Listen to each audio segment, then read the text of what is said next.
I was running a startup healthcare clinic, and I'd never had any healthcare experience as a leader in that sector. I had a lot of startup experience over my career, but never in healthcare.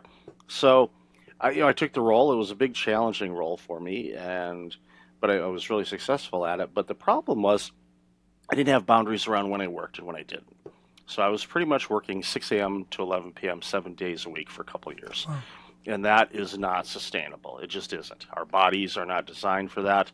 Our minds definitely aren't. When you're working that many hours, you start taking shortcuts in other areas of your life, your health, activity, Yeah. spirituality, you name it. Yeah. And I did. I started cutting out everything out of my life just to do the work.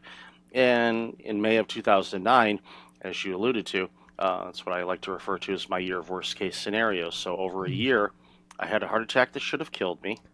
Then Yeah. 17 weeks later, I lost my job during the Great Recession in the U.S. I'm like, okay, why was that important for you to work those many hours? What were you trying to accomplish?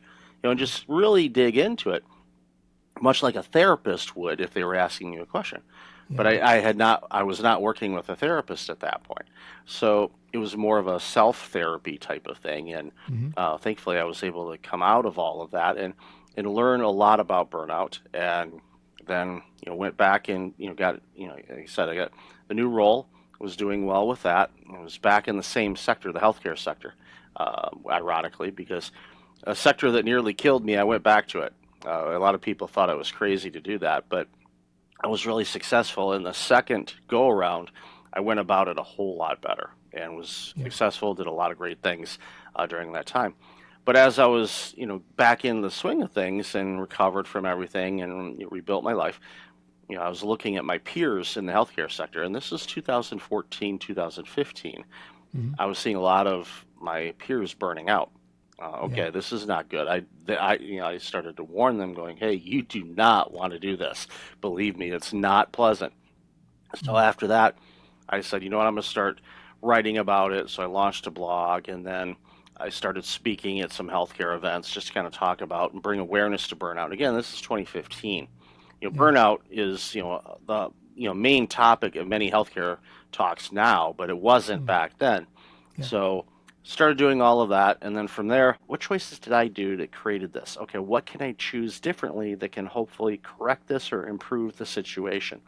Mm. And again, sometimes that's really hard for people to do, but it Yeah. takes time. I always tell people, work with a therapist if you're struggling with something like this, and they can help you kind of reframe things or get a little bit more clarity on some things so you can take the necessary steps to improve your life, which is what I want everybody to do. I want everybody to have a better life. On average, the lifespan of people is, between 75 to 85 years of age. Yeah. So that means we'll say 75 just to be safe. So we get 75 springs, 75 summers, 75 falls, and 75 winters.